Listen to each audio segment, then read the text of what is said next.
Сайн байцгаана уу ирхэн үзэгчид та бүхэндээ лав гарагийн мэндийг айлтхан хүргэж байна. DBS телевизийн мэдээний албанаас бэлтгэн хүргэдэг төвийн бүсийн мэдээллийн хөтөлбөр энэ өдрийн онцлог мэдээ сурвалжилгуудаа бэлтгэн хүргэхэд бэлэн болоод байна. Анхаарлаа хандуулна уу.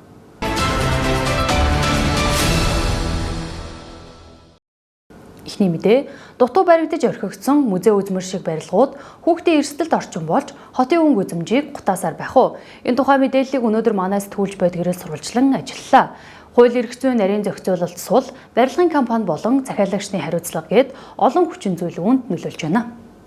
Үзэгч та бүхэндээ DBS телевизийн мэдээний албанаас нэгэн асуудал хүндсэн сурвалжлага яг одоо бэлтгэн үзүүлэхэд бэлэн болсон байна. Шинэ дархан 50 зохицуулбарын яг хойно байрлалтай баригдаж дуусаагүй одоо үлдэж хоцорсон барилгын суурин дээрх мэдээллийг бол үзүүлж байгаа. За хашаанууд нь бол нийсээ нурсан байдалтай. За энэ онгорхоо нөхсөөр нь бол бага насны хүүхдүүд 10 жилийн одоо бага дунд ангийн хүүхдүүд орж ирж тоглодог. За энэ харж байгаачлаа одоо энэ газраас энэ барилгын суур хүртэл бол нэг 3 м орчмын зайтай энэ одоо хол зайтай газар хүүхдүүд харааж өсөрч цавхаж тоглодог. Ойролцоох болоо шинэ хорооллын иргэд оршин суугчдын хэлж байгаагаар бол цонхоороо харахад энд бол өдөш оройн цагаар за олон тооны хүүхдүүд бол ирж тоглодгоо гэсэн мэдээллийг үзүүлж байгаа. Эцэг эхчүүдтэй хэлэхэд энэ бол хүүхдэд бол маш эрсдэлтэй орчин байна гэдэг та бүхэндээ онцлог хэлэх гэж энэхүү сурвалжлага бэлтгэж байгаа. Жишээлбэл за хүүхдүүд үүн дээр бол дамнаж өсөрч тоглохоос гадна доторх хэсэгт бол ахуйн газыг үнэртээд хэрэглээд одоо орхисон байдалтай одоо үлдээсэн байгаа нь бол энд бол хүүхдүүд ахуйн газыг ирж үнэрлэдэг байж болцсохгүй байгаа.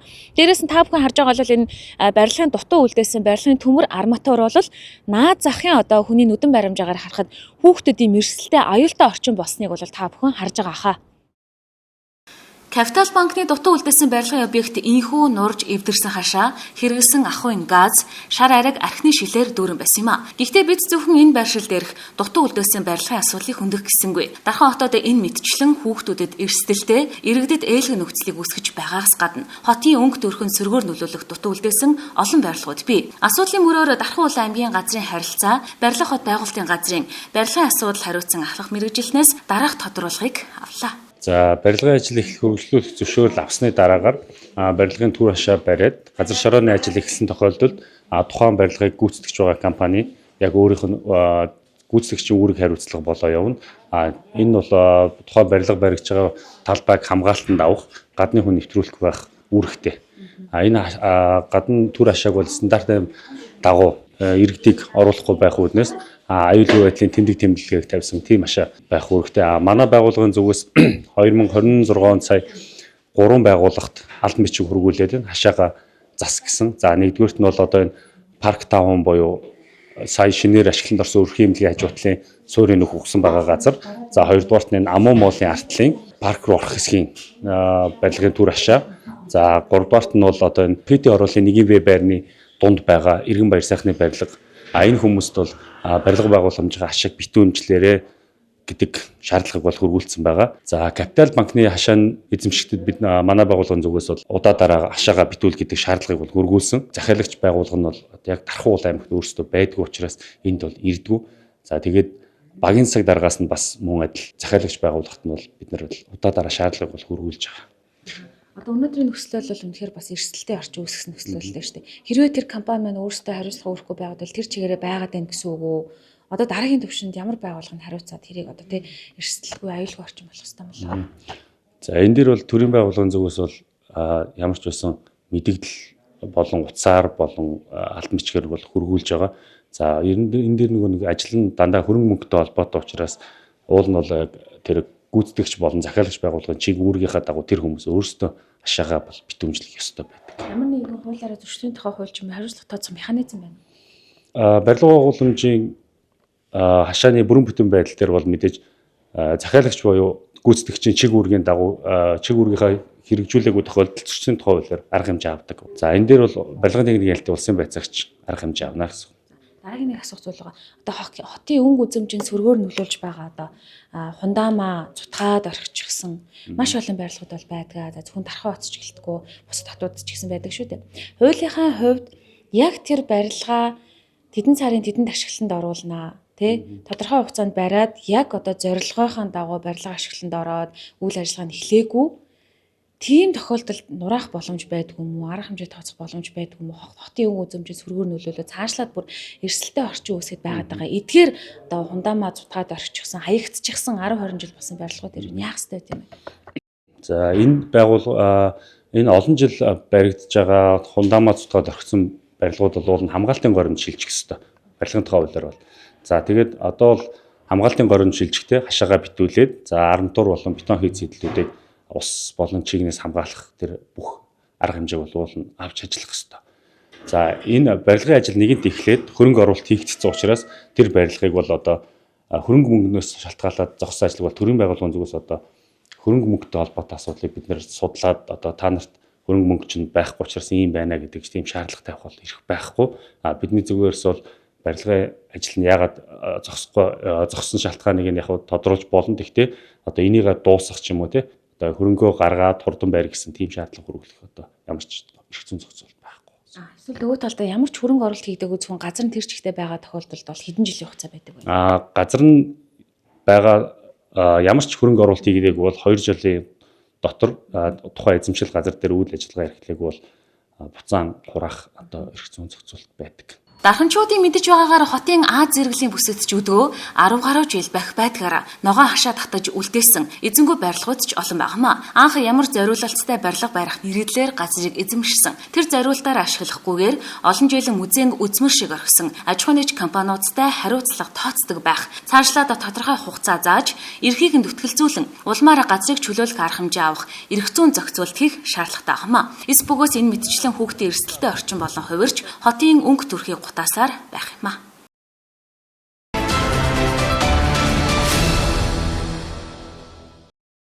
Дараагийн мэдээ. Гамшигын аюулын тухай зарлан мэдээллийн дохио дамжуулах журам зааснаар жил бүрийн 3 дугаар сарын 4 дахь 7 хоногийн пүрэв гарагийн 16 цагт улс орон даяар гамшигын аюулын тухай зарлан мэдээллийн дохиогоор ажиллах дадлага сургууль хийж бэлэн байдлыг ханган ажиллана гэж заасан байдаг. Энэ дагуу маргааш буюу 3 дугаар сарын 26-ны өдрийн 16 цагт орон даяар гамшигын аюулын тухай зарлан мэдээллийн дохиогоор ажиллах дадлага сургуулийг зохион байгуулна. За Монгол Улсын засгийн газрын 339 67 дугаар тогтоолоор батлагдсан зарлан мэдээллийн дохио дамжуулах журмаар ажиллах дадлага сургууль маргааш буюу 3 дугаар сарын 26-ны 16 цагаас орон даяар явагдана. За тэгэхээр гамшигын аюул болон газар хөдлөлтийн гамшигын аюулыг иргэд та бүхэнд ойлгуулах, таниулах, мэдүүлэх за анхан шатны мэдээлэлтгүүнийг болгож дадлага хийх юм зорилготой байгаамаа. За тэгэхээр одоо аж ахуйн нэгж байгууллага бүр дээр манай онцгой байдлын байгууллагаас хяналтын алба хаагчид буюу хяналт хийх алба хаагчид очиж байгаа. За энэхүү алба хаагчтай хамтран та бүгд эхний дууд тохиогоор суун нуугт хүлээ дүрмийг баримталж, за хоёр дахь дууд тохиогоор баруун гарын дүрмийг баримталж бинийгээ түлхэхгүй, эргэж буцахгүй, гүйхгүй гэсэн зарчмыг баримталж ажиллана. За гурав дахь дууд тохиогоор гадаад цуглах цэдэрээ цуглаж хяналтын ажилтан буюу хариуцж байгаа албан тушаалтандаа бүртгэлээ хэлгэснээр энэхүү дадлага ажил манд дуусах юм байна.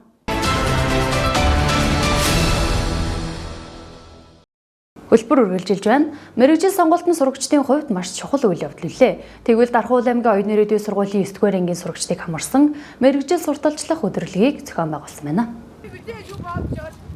Дархуул аймгийн ерөнхий боловсролын оюун ирээдүйн сургууль сурагчдын бие даалтын 7 хоногийг үр бүтээлтэй өнгөрүүлж 9-р ангийн 12 бүлгийн сурагчдыг хамарсан мэргэжил сурталчлах өдрөлгийг зохион байгуулж байна. Сурагчдад инженер технологи болон андгаахын чиглэлийн мэргэжлүүдийн онцлогийг таниулах, сургуулийн орчинтой танилцуулж, ирээдүйн мэргэжил сонголтод нь бодит мэдээлэл өгч байгаа юм. Оюун ирээдүйн сургуулийн 12 бүлгийн хүүхдүүдийг бие даалтын 7 хоногийг үр бүтээлтэй өнгөрүүлэхийн тулд одоо 9-р ангийн хүүхдүүдийг мэргэжил сонголтын зөв хэлэхийн тулд бид нар андгаахын шинжилгээ их сургууль, шинжилгээ технологийн их сургууль танилцуулгыг явьж байна.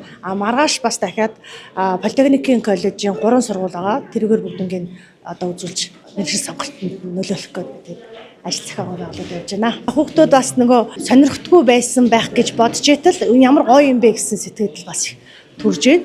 За би оюун ирээдүйн сургуулийн 9-р ангийн сурагч Бэцэг оюун ирээгээд тэгээд багш сурагчид нь ингээд багшээс ингээд аюу таалагдсан. Сая ангаахаар орсон. Ер нь тэгээд төгсгөд ч тэр ер нь хэрэг болно гэж бодож байна. Энэ нь бол маш зөв ажил гэж бодож байна. Яагаад гэвэл одоо бидний насны хүүхдүүд ямар ажил мэргэжил бидний ирээдүйд хэрэгтэй байгааг мэддэггүй.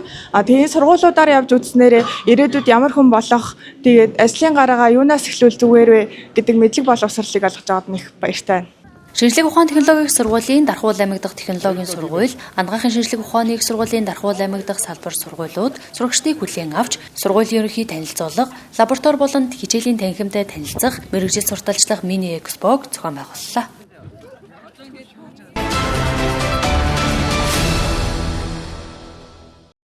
Төмөсийн мэдээллийн хөтөлбөрт анхаарлаа хандуулж байгаад баярлалаа. Дараагийн мэдээ.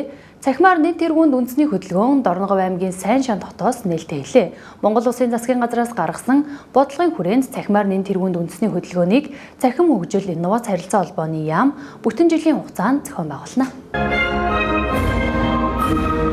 Монгол Улсын засгийн газар цахимаар нийт тэргуунд бодлогын зөвлөмжийг 108 дугаар тогтоолоор баталсан байдаг. Энэ хүрээнд захим хөгжил инновац харилцаа холбооны яамнаас цахимаар нийт тэргуунд үндэсний хөдөлгөөнийг өнөөдөр Дорногов аймгийн Сайн шан хотоос эхлүүллээ. Тус хөдөлгөөн инхүү орон даяар үргэлжилнэ. Энэ хөдөлгөөний зорилго бол одоо маш ойлгомжтой байж байгаа. Ер нь бол төр талаас өнөөдөр бид нар бол бүрэн цахимжсан одоо нийт одоо төрийн үйлчлэгээ бол бид нар 90% төрнө гэсэн зорилготой байгаа. Тэгэхээр энэ хөдөлгөөний зорилгот ерөөс нэгдүгээрт иргэн талаасаач төр талаасаач аливаа үйл ажиллагааг хийхэд цахимаар нэн тэргуунд одоо үйлчлүүлэх энэ дадал зуршлыг суулгая.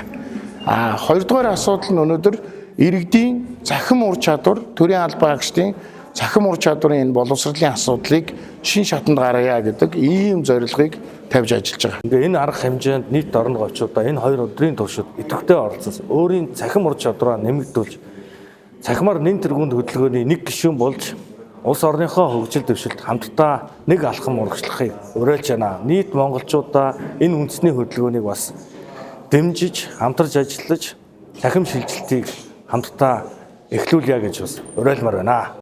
Үндэсний хөдөлгөөнийг аймгийн засаг даргын тамийн газар болоод төр хувийн хвшлийнхэн дэмжиж маш идэвхтэй оролцсон байна. Мэдлэгийн болоод мэдээллийн 100 гихдэх 21-р зуунд захим засаглал гэдэг ойлголт нь улам бүр ойрхон сонсогдох болсон. Төрийн албан хаагчид болон иргэд хүчлийн бэрхшээлтэй иргэд гэх мэт бүхэл салбарынхны тэгш оролцоог хангаж захим орчинд өөрийгөө хамгаалan аюулгүй оролцож хийсэн сургалтууд эхний өдөр зохион байгуулагджээ. За энэ аяныхаа хүрээнд бид бүхэн иргэд болон ахмад настангууд болон хүүхдүүд за төрийн албан хаагч нарын бүгднийг сургалт болон практик үйл ажиллагаагаар дадлагжуулах энэ аян маань өнөөдрөөс эхэлж байна. Дорногов аймгийн хурдан клубын сурагчид болон эрхийн боловсролын сургуулийн сурагчид одоо 2 өдрийн турш одоо хиймэл оюун ухаан болон кодчлалын анхан шатны сургалтууд ороод за эцсийн үр дүнд нэг бүтээл гаргана багууд туваагдаад хүүхдүүд маань ерхэд бол эргээд багууд туваагдаад өөрсдийн гэсний том бүтээлүүд гаргана ерхэд бол гар утасны аппликейшн хийн, веб хийн те. Цахимаар нийт тэргуунд үндэсний хөдөлгөөн танд ч бас хамааралтай байлаа. Улс орон даяар зохион байгуулагдах хөдөлгөөн нь бүтэн жилийн хугацаанд үргэлжилнэ. Хүн бүхэнд хурч цахим бодлогоо танилцуулж байгаа сургагч багш нар Зүүн Баянгийн 330 дугаар цэргийн ангийн хугацаа цэцэргийн албан хаагч нарт захим орчинд аюулгүй байдлаа хэрхэн хангах талаар сургалт орсон юм а.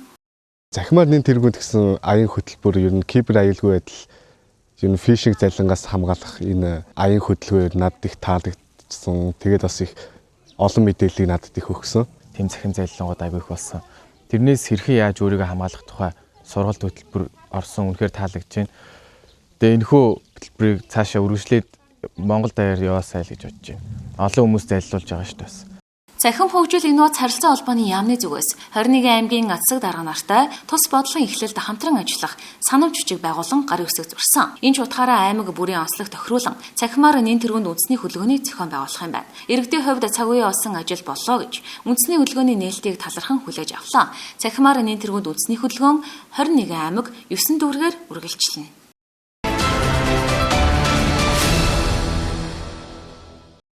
Хөтөлбөрт анхаарлаа хандуулж байгаад баярлалаа. Дараагийн мэдээ.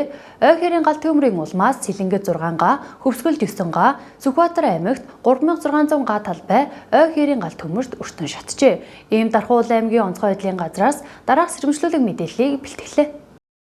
Ойн тухай хууль зааснаар төмрийн аюултай үе гэж тухайн нутаг дэвсгэрт ой хэрийн төмөр гарах байгалийн нөхцөл бүрдсэн хуурайшилт бүхий цаг хугацаа буюу жил бүрийн 3 дугаар сарын 20-оос 6 дугаар сарын 10, 9 дугаар сарын 20-оос 11 дугаар сарын 10 хүртэлх хугацааг хэлдэг. Хаврын ой хэрийн гал төмрийн аюулын үнэлгээгээр нийт нутгийн тэг зууны 47% нь маш их, 3.6% нь их, 8.7% нь дунд аюулын түвшинд байна.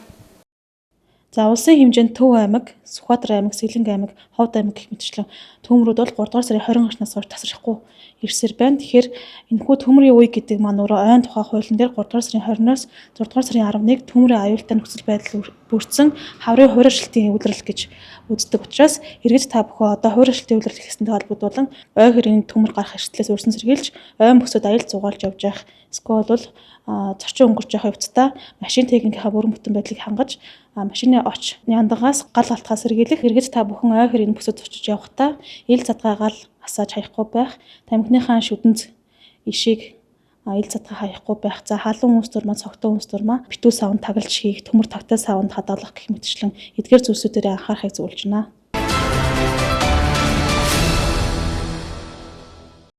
Төвөмбөсийн мэдээллийн хөтөлбөр зочны цагаар үргэлжилнэ.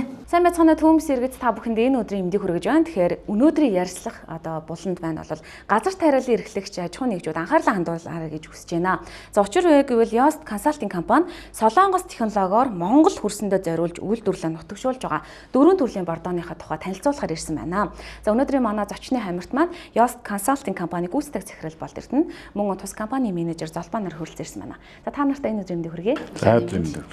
За энэ 4 төрлийн бордоо ер нь миний сонсноор бол маш өндөр үр өгөөж үзүүлэлтийг үзүүлж байгаа. Тэгээд Солонгос технологиор үйлдвэрлэж байгаа Монголдоо ингээд нутагшуулахаар зорж байгаа ингэж бордоо гэж ойлголоо. Тэгээд энэ бордоо хэдэн оноос эхэлж Монгол улстай тэгээд нутагшуулахаар ажиллаж байна. Судалгаа шинжилгээг нь ер нь ямар байгууллагад одоо хэрхэн яаж хийж байна те хэдэн оноос хойш бас ингээд Монголдоо нутагшуулахаар ажиллаж байгаа юм бэ? Энэ тухайс ярьцлаа хэлье. За сайн байна уу үзэгчдээ, энэ өдрийн мэнд хүргэе. За манай компани 2024 оноос өнөөдөр хүртэл бордооны чиглэлээр үйл ажиллагаа явуулж байна. За энэ манай бордоо маань болох Солонгосын өндөр технологиор Эрдэнэтэй хамтарч тэнд лабораторид гаргаж авсан. Яг Монголын хөрсөнд зориулсан. Одоо энэ цагаагаар уур амьсгалыг зориулсан бордоо байгаа 4 төрлийн бордоо. За манай бордоо сүүлийн 2 жилийн хугацаанд ургамал хамгаалал эрдэм шинжилгээний хүрээлэнгийн судалгаанд ороод туршигдаад 37-аас 42% өндөр үзүүлэлттэй, хөрсөнд маш сайн чанартай, ургамлыг маш сайн дэмждэг, хөрсийг тэр чигээр нь дараа жил хүртэл одоо тэр хөрсөндөө үлддгээр давуу талтай. За хүн хэрэглэхэд маш хялбар, ерөөс услгаандаа хийгээл услаагаараа хэрэгжилдэг. Яг нормынхаа дагуу хэрэгжилчихэд л ерөөсөө л үр дүнгээ маш сайн үзүүлдэг тийм бордоо байна. Манай бордоо ер нь бол яг хуу одоо бус бордооноос илүү давуу тал нь гэдэг юм бол бид нар ягаад Солонгост энэ бордоогоо туршсан бэ гэхээр энэ Солонгос газар нутаг маань манай Монголыг бодвол жижиг газар нутагтай учраас нөгөө нэг хөрсөө өмчиж үздэг болохоор тэгэхээр тэр хөрсийг ерөөсөө л өөрсдөө өмчиж үздэг болохоор маш сайн хөрсөө бэлддэг. Тэгэхээр энэ бордоо маань ерөөсөө тэр чигээрэл хөрсийг маш сайн өмч болгож одоо нэгсэндээ баталгаажуулна л гэсэн үг. Тэгэхээр энэ бордоог хэрэглээд ахаар дараагийнхаа ургамал одоо дараагийнхаа тэр бүтээгдэхүүнүүд нь бол маш сайн гарна л гэсэн тийм болж байгаа. За мөн манай бордоо маань ургамал хамгаалал эрдэм шинжилгээний хүрээлэнгээр туршилтанд орж одоо өндөр хувьтай гарч баталгаажсан. За үүнээс гадна одоо хүнс хөдөө аж ахуйн хөнгөн үйлдвэрийн яамны бордооны жагсаалтанд багтсан бүтээгдэхүүн байнамаа. За тэгвэл энэ бордоонуудын бол бусад бордоонуудаас ялгарх онцлог давуу тал нь юу юм бэ? Бас дээрэс нь одоо газар тариалан чи олон төрөлтэй байдаг те. Яг одоо аль чиглэлд хэрэглэдэг бордоонууд байгаа вэ? За манай бордоо бол ерөөсөө бүх төрлийн ургамал бүхэл юмд хэрэглэж болно. Малын тэжээлээс ахуулаад бүхэл газраас ургуулж байгаа бүх төрлийн юмд хэрэглэж болно. Тариа, будаа, одоо нарийн ногоо, хүнс хөдөө аж ахуйн бүхэл төрлийн юмд хэрэглэж болно гэсэн. За манай бордоо маань юугаараа илүү одоо давуу талтай ийм гэхээс илүү нэгт шингэн төрлийн бордоо. Шингэн төрлийн бордоо маань одоо хуурай төрлийн бордооноос үзүүлэлтээрээ угаасаа айгүй мундаг байдаг, илүү байдаг. За хоёр дахь одоо ер нь бол дараагийн давуу тал нь гэх юм бол ерөөсөө энэ бордооны одоо нийлмэл бордооныхаа хамгийн сайн зохицлыг гаргаж чадсанараа л хамгийн том давуу талтай. Одоо бол эндээс орж иж байгаа одоо бус бордоонуудыг бол одоо хүний юм яагаад яг тэгэхээр бус бордоонууд бол нийлэмл нь янз янз байдаг.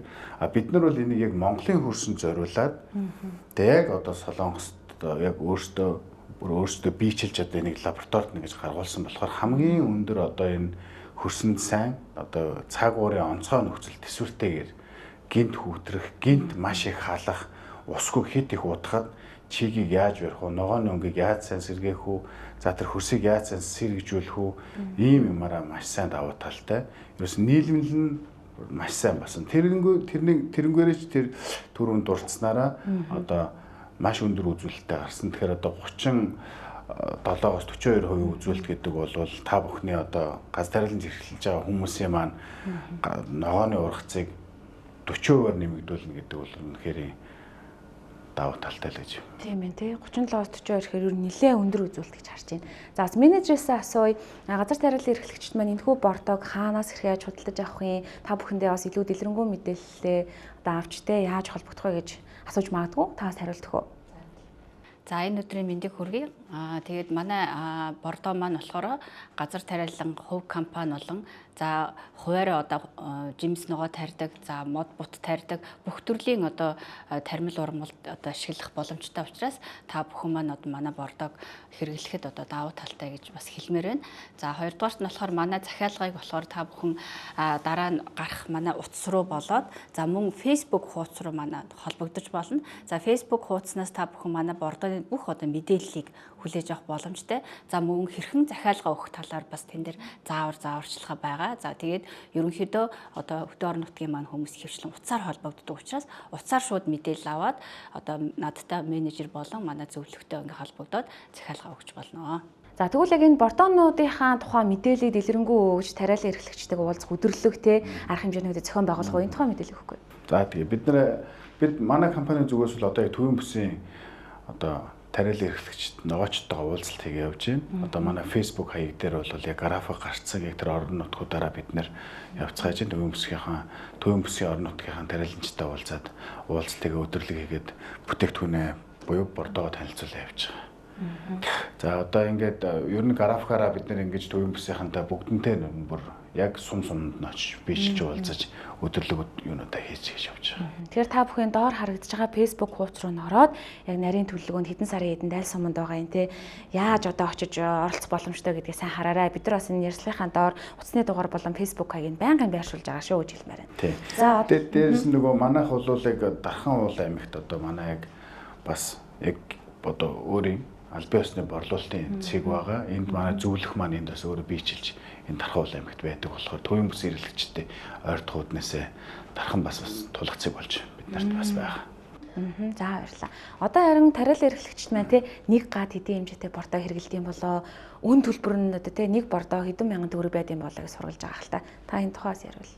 За манай бордоо Эрдэс шингэн бордоо органик бордоо учраас одоо маш бага хэмжээтэй ордог байгаа. Тэгэхээр бидний одоо өнөөдрийн авчирсан сэмпл савлгаа маань болохоор 500 мл-ээр савлагдсан байгаа. За манай 1 литр бордооны үн маань 30 мянган төгрөгөөр одоо бид нар зах зээлд нийлүүлэх гэж байна. За тэгээд савлгааны хувьд болохоор бид нар тухайн хэрэглэгчийн одоо хүсэлтээр за мөн 5 литр 20 литрээр ингээд савлах боломжтой байгаа. За тэгэхээр манайх нэг гад ойролцоогоор 0.7 литр буюу 700 грамм одоо бордоо маань орноо. За тэгэхээр та бүхэн өөрсдийнхөө энэ 700 грамма 250 литр усанд найруулад за тэгээд одоо хэрэглэх боломжтой. За мөн том талбайд хэрэглэж байгаа хүмүүс маань мэдээж услгааны системээр явагдчихна. За хүлэмжийн аж ахуй ч юм уу тийм ээ гэр ахуйн нөхцөлд одоо тарьж байгаа хүмүүс маань тухайн одоо гар шүршигчээрээ грамма тохируулад өөрсдийнхөө одоо яг энэ концентрацийг тохируулад хэрэглэх боломжтой байгаа. За тэгвэл одоо бүгдээр яг энэ дөрвөн төрлийн бордоогоо тус бүрчэн танилцуулж болох уу? Энэ бордоо маань ийм юм учиртай гэдгээ те. За баярлалаа. Нийлмэл бордооноос эхлэе гэж бодож байна. Тэгэхээр одоо энэ нийлмэл бордоо маань азот, фосфор, калий найрлагатай энэ нийлмэл бордоо байгаа. За энэ бордоонууд маань ургамлыг үндэслэж, соёолохоос ихсүүлээд ургамлын өсөлтийн бүх үе шат буюу цэцэглэх, үр жимсээ өгөх хүртэлх хугацаанд одоо шимт хижээл өгдөг. За мөн ургацын чанарыг сайжруулдаг, ургацын хэмжээг нэмэгдүүлдэг одоо ийм бордоо байгаа. За мөн адил үр тариа, жимсгэн, төмөс болон навчит ногоо, мөн тижээлийн ургамал, суулгац, үрсэлгээ зэрэгтэй бол ашиглаж болох юм аа. За дараагийн 2 дахь бордоо болохоор кальцийн бордоо байгаа. За кальцийн бордоо нь болохоор цаг агарын өөрчлөлтийн үед өөрөөр хэлбэл ган гачиг одоо ихтэй тийм ээ хит халалт үүссэн. За мөн эрс хүүтрэлт зэргээс бол хамгаалж ямар ч үед одоо ургамлыг тэсвэртэй болгодог ийм онцлогтой кальцийн бордоо байгаа. Тэгэхээр ер нь бол төвийн бүсийн нутагт маань кальцийн дутагдал одоо их байгаа гэж одоо тариаланчтаасаа бид нар сонссон. Тийм учраас та бүхэн энэ кальцийн бордоог болохоор одоо ашиглах юм бол та бүхний одоо ургацад маш сайн нөлөө үзүүлэх байгаа. За мөн энэ маань үр тариа, хүнсний ногоо, жимсгэн за цэцгэлдэг ургамлуудад одоо хэрэгтэй ийм бордоо байх нэ. За хамгийн сүүлд нь HomeKit хүчил буюу RootKit буюу органик бордоо байгаа. За тэгэхээр энэ органик бордоо маань хөрсний бүтэц болоод үржил шимийг сайжруулж, за ургамлын үндэсний хөгжлийг дэмждэг, за ургамал шим тэжээлийг одоо илүү сайн шингээж өгөх нөхцөлийг бүрдүүлдэг юм одоо бордоо байгаа. Тэгэхээр та бүхэн энэ бүх дөрвөн төрлийн бордоо маань ерөөсөө л одоо үр тариа, хөмсний ногоо, жимсгэн, за үндэс булцуут ногоонд бол бүгдэнд нь тохирдог. Одоо ийм бүх төрлийн бордоон бүх төрлийн одоо ургамал ерөөсөө газарт тарьж байгаа бид нар одоо газараас авж байгаа үр шимийг авж байгаа бүх одоо зүйлд одоо мод бут зүлгээс ихсүүлээд бүгдэнд нь хэрэглэх боломжтой ийм бордоонууд байгаа. За манай төвөмбөсийн иргэдэд газар тариалан эрхлэгчдэд маш хэрэгцээтэй сайхан мэдээллийг өгч Солонгос технологиор одоо Монгол хөрсөнд нутагшуулж байгаа бордооныхаа тухай мэдээлэл өгж байгаа хоёртоо баярлалаа. За бас ярилцах цагийн хугацаа өндөрлөх төгсөн учраас гүйцэтгэх захиралд бас танд нэг хэсэг хугацаа өгье гэж бодож байна. Тэгээд бас та тариалан эрхлэгчдэд өдрөглийнхэн тухайс мэдээлэл дахиад тодруулаад онцлоод хэлээд өгч болох уу? За биднээс одоо ингээд энэ бүтээгдэхүүнээ танилцуулах боломж олгосон танай хамт олонд баярлалаа. За манайх ер нь бол Facebook дээр ороод манай мэдээллийг авъя гэдэг юм бол Солонгос шингэн бордоо гэдэг кириллээр бичгээр гараад ирж байгаа. За манайх бол яг хуваарийн дагуу орон нутгуудаар явж байгаа. Манай Facebook хаяг дээр бол хуваар гарцсан байгаа. Тэр хуваарийн дагуу орон нутгууд дээр явж байгаа. За орон нутгуудаас өөрсдийнхөө орон нутгуудаас тухайн орон нутгаас зохион байгуулж байгаа одоо газ тариалгын чиглэлийн арга хэмжээнд бид нэр бичлж заавал очиж оролцож тариаланчтайгаа уулзаж нэг үржилт танилцуулж үзүүлж байгаа. За маш их баярлалаа. Өнөөдөр ярилцлагт урилгаар ирж оролцсон та хоёрт ажлын өндөр амжилт хүсье. Үзэгч та бүхэн сая хэлсэн тийм ээ. Солонгос технологиор Монгол хөрсөнд одоо зориулж бүтээж байгаа энэхүү шинэ одоо технологиор хийгдсэн бордооны тухай илүү дэлгэрэнгүй мэдээлэл Facebook хуудаснаас нь аваараа ингээд та бүхний ажил үйлсэд өндөр амжилт хүсье. Баярлалаа. За баярлалаа.